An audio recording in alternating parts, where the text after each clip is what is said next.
You are listening to Soap, the most recent entertainment news from television. Hey YNR fans, I have your 2-week spoilers for Monday, September 23 through Friday, October 4. By the end of these 2 weeks, Nick Newman will be in complete panic, and Lily Winters has put herself in a difficult situation, so things won't be looking good for her very soon. Let's get started. This is Belinda from Soap.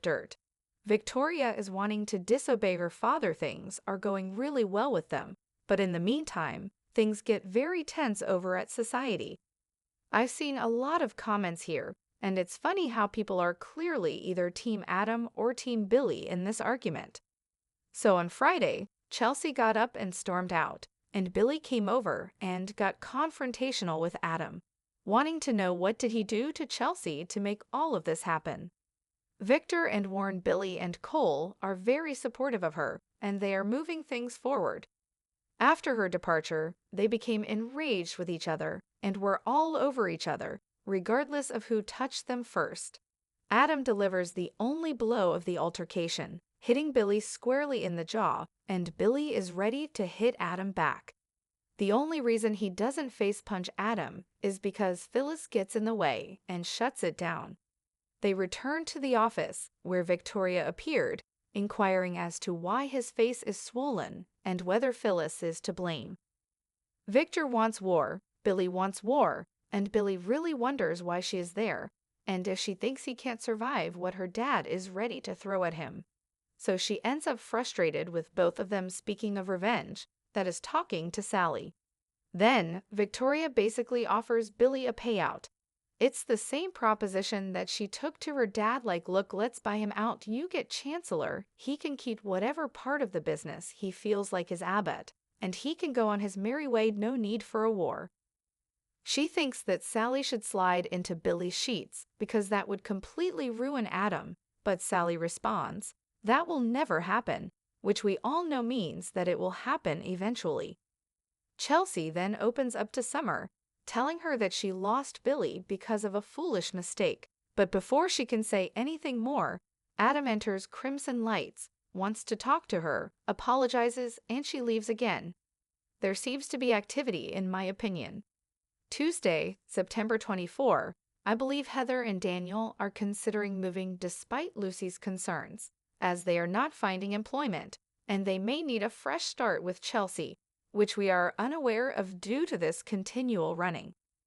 Since Phyllis has already asked Billy to rehire Daniel, it's been put on hold for the time being, but she may be able to get both of their jobs back. However, they are thinking that there is just too much going on here. We're dealing with Sharon's pain, after all. Can't work. You know Lucy is obsessed with Faith. I think it's time they leave town.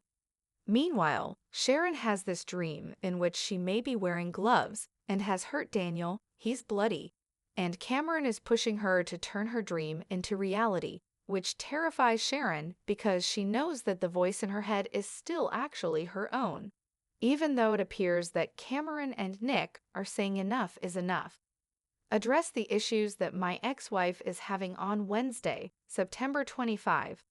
Cameron again triggers Sharon and is pressuring her to take action. He has essentially convinced her that if she causes this gory scene, Cassie will return to her. However, because she is deeply enmeshed in a terrible bipolar spiral and the lines between reality and fantasy are incredibly blurry, she will undoubtedly do what Cameron suggests, which is a very bad thing, while Nick and Mariah are working together to figure out what can we help Sharon right now. As you recall, she lied to Mariah, telling them she was going to disappear and that she was in Madison, Wisconsin. However, she is still alive and well, staying in the seedy motel where Phyllis killed her previous husband, and preparing to do bad things while Phyllis manages a tense situation. It has to do with Abbott Chancellor, maybe with Victor Thursday, September 26, since Sharon is prepared to get retribution for Cassie Newman's passing, which we all know she was the one to blame for. When Daniel got drunk, Lily was there with the entire teen set. If you don't remember or weren't watching back then, Cassie had a crush on Daniel. She also wanted to hang out with the older kids, just like Lucy Romalotti is doing now, so Cassie snuck out and went to this party. I believe Dan Daniel was there. Cassie, who was underage and lacked a driver's license, made the decision to take her crush for a ride. Daniel has always blamed himself, but he didn't put her in the car or ask her to get in. He was just your typical idiot teenager. To be fair, he was kind of sleeping off the drunk. Not that he should have been drunk anyway, but it is just very complicated and messy. And things are going to take a dangerous turn on Thursday, and I'm assuming that's the case. Daniel home, and she wrecked the car. They were both hurt, but she had injuries that led to her death in the hospital shortly after. When will that scene from the promo be released?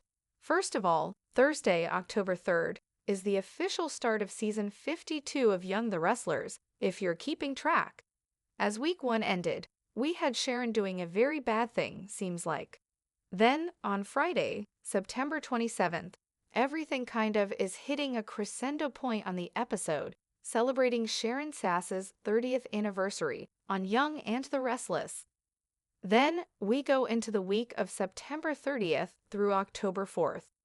To be in the lowest place possible, there will be a lot of fallout from Sharon's bad deed, which she presumably did to Daniel or to someone else, but probably to Daniel, and according to fall preview spoilers, Phyllis will step in when her family is in danger.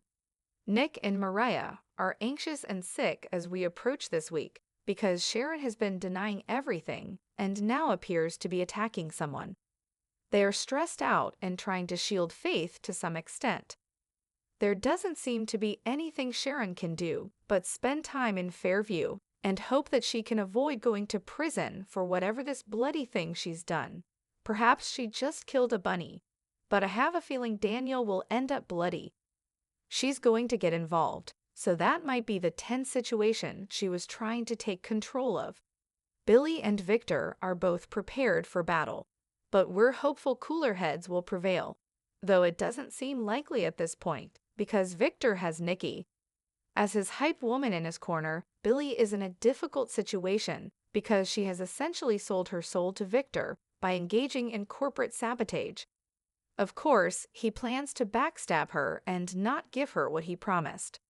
Billy already backstabbed her by firing her, but only because he knew she was trying to fire him, and now he knows that she has taken insider information to the enemy she's painted.